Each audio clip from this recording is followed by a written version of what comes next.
रामकृष्ण हरी. एका नवीन घटनेच्या व्हिडिओमध्ये आपलं स्वागत आहे. प्रशांत समवेत नांदत असताना काजल अचानक मुलींना घेऊन बेपत्ता झाली. आधी या दोघांमध्ये कुरबुरी होत असल्या तरी घरोघरी मातीच्या चुलीप्रमाणे त्या दोघांनीही संसार नेटाने पुढे न्यायला हवा होता. पण तसे झाले नाही, कारण काजलचे वागणे ती मुलींना घेऊन आपल्या प्रियकराकडेच गेली. तिची मिसिंग दाखल केल्यानंतर ती सापडली. सारे काही विसरून प्रशांतने तिला स्वीकारले असले तरी तिचे मन मात्र त्याच्यात रमतच नव्हते. अखेरीस तिने आपण एकत्र राहू शकत नाही असे त्या स्पष्ट सांगितले. याचा राग अनावर होऊन प्रशांतने तिला यमसदनी धाडले. त्याचीच ही गोष्ट आज आपण पाहणार आहोत. पण त्यापूर्वी तुम्ही चॅनलवर नवीन असाल तर चॅनलला सबस्क्राईब करायला विसरू नका. सांगली शहरातील शांतीनगर परिसरात शहराच्या मध्यवर्ती भागात असलेला ही एक वसाहत होती. या ठिकाणी प्रशांत प्रमोद एडके हा आपल्या पत्नी काजलसोबत राहत होता.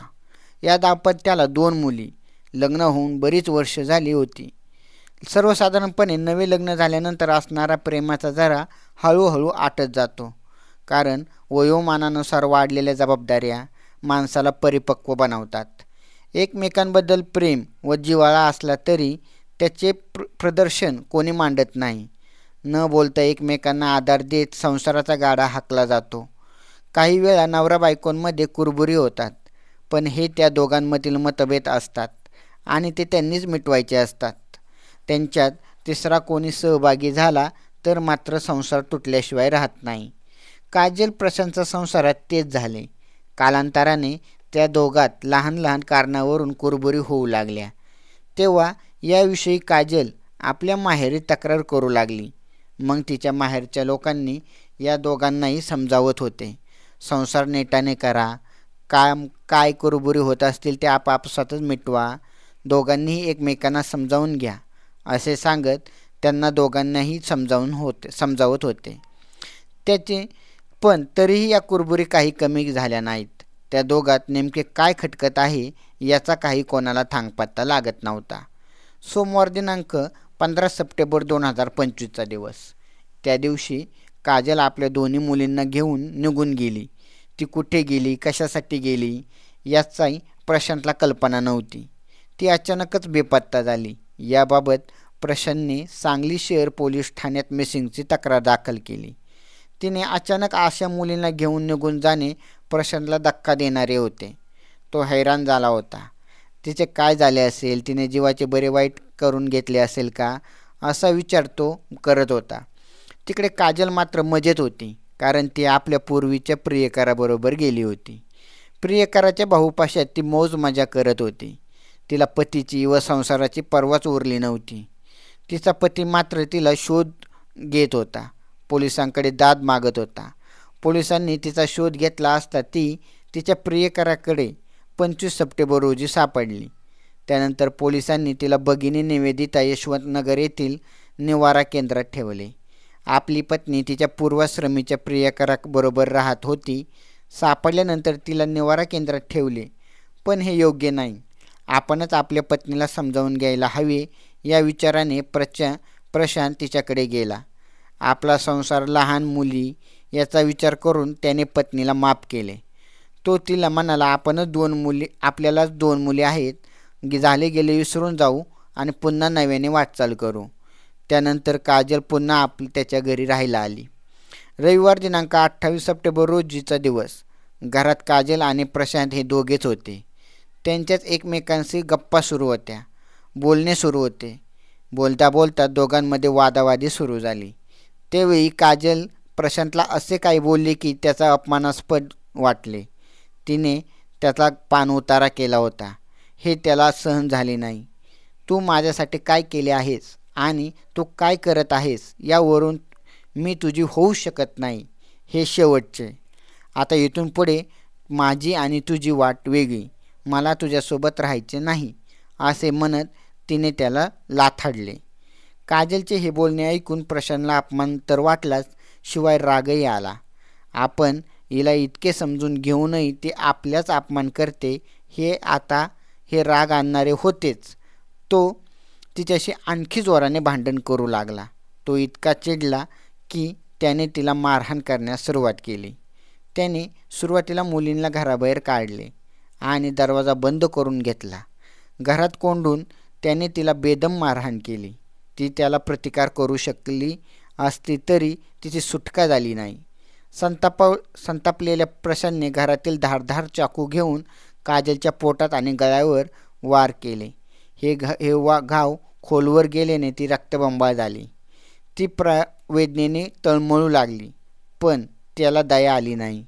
ती रक्ताच्या थारोळ्यात निश्चित पडली. ती आता वाचणार नाही याची त्याला खात्री वाटली. तसा तो घरातून बाहेर पडला आणि त्यानंतर तो थेट सांगली शहर पोलीस ठाण्यात आला. त्याने ठाणे अंमलदारांना आपण पत्नीचा खून करून आलो आहे असे सांगितले. एक तरुण हातात रक्ताळलेला चाकू घेऊन येतो आणि मी बायकोचा खून केला आहे असे सांगतो. हे पाहून पोलीसही चक्रावले होते. त्याला ताब्यात घेण्यात आले. त्याला घेऊन सांगली शहर पोलीस निरीक्षक संजय मोरे हे त्यांच्या पोलीस स्टेशनच्या काही कर्मचाऱ्यांबरोबर घटनास्थळी जाऊन भेट दिली. घटनास्थळी रक्ताच्या थारोळ्यात काजल पडली होती. यानंतर सामाजिक कार्यकर्ते काही तिकडे येऊन त्यांनी या खुनाची फिर्याद दिली. शहर पोलीस ठाण्यामध्ये यांच्याविरुद्ध प्रशांत प्रमोद एडके याला अटक केली आणि त्याच्याविरुद्ध गुन्हा दाखल करण्यात आला. सांगली शहर पोलिसांनी घटनास्थळाचा पंचनामा केला आणि घटनास्थळी DYSP विमला एम यांनी भेट दिली. काजल एडके याचा खून प्रकरणाची अशी माहिती मिळते की प्रशांत एडके हा शांत स्वभावाचा आहे. त्याची पत्नी काजल ही मुलींसोबत अचानक बेपत्ता झाली. तिचे प्रेम प्रकरण उजेडात आले. त्यानंतरही मुलींसाठी प्रशांतने समजोत्याची भूमिका घेतली आणि तिला घरी आणले. पण हा समजूतदारपणा टिकला नाही. काजलने आपले खरे रूप दाखवले. प्रशांतला तिचे मला शेवटचीच भेट, आपण एकत्र राहू शकणार नाही असे म्हणतात प्रशांतने तिचा शेवट केला. काजल एडके खून प्रकरणाचा तपास सांगली जिल्हा पोलीस अधीक्षक संदीप गुगे आणि इतर पोलीस यांच्या मार्गदर्शनाखाली सुरू आहे अजूनही. तर सांगायची गोष्ट अशी मित्रांनो की आजकालचं शक्यतो म्हणजे जास्त नाही पण 50-60% तरी महिलांचे बाहेर विवाहबाह्य संबंध असतात आणि ते उजेडात आल्यानंतर जे कुटुंबाची जी वाताहत होते म्हणजे सहजासहजी पतीला कळल्यानंतर, प्रियकराला कळल्यानंतर किंवा या पत्नीचे सुद्धा की यात कोणाचा तरी मर्डर होतो, खून होतो आणि कुटुंबाची वाताहत असते. कारण पाठीमागच तर मुलं मुली असतात त्यांना. आणि त्याच्यानंतरसुद्धा जर यांना पळून जायचं असेल किंवा यांना लग्न करायचं असेल प्रियकराबरोबर तर पती इकडून तिकडून कसा तरी आता हा समजून घेत होता. ही पहिल्या प्रियकराबरोबर जाऊन मौज मजा करून आल्यानंतरसुद्धा हिला आणि त्या प्रियकराने हिला सोडून दिल्यानंतरसुद्धा ही पतीने हिला स्वीकारलं होतं. म्हणजे ह्या महिलेला एवढं त्या पतीने प्रेम देऊनसुद्धा शेवटी तिला तिचा ओढा पहिल्या प्रियकराकडेच असेल तर याच्यावर जो एक उपाय असतो कायद्याचा की तुम्ही कायद्याने विभक्त व्हा की तुमच्यात जे असेल ते संपत्तीची वाटणी करून किंवा आता तुम्हाला जायचं त्याच्याबरोबर त्या संपत्तीचा हक्क सोडून त्या प्रियकराबरोबर तुम्ही निघून जाऊ शकता. पण ह्या पाठीमागे ज्या 2 मुली राहतात, संसार राहतो, परत नवरा राहतो, याचासुद्धा कुठेतरी विचार केला गेला पाहिजे. तर ह्या अशा घटना आजकालच्या समाजात घडत असतात. तुम्ही यापासून सावध राहावं आणि शिकावं हाच हा व्हिडिओ बनवण्याचा पाठीमागचा उद्देश असतो. तर अशा प्रकारच्या घटना ऐकण्यासाठी चॅनलला सबस्क्राईब करायला विसरू नका. रामकृष्ण हरी.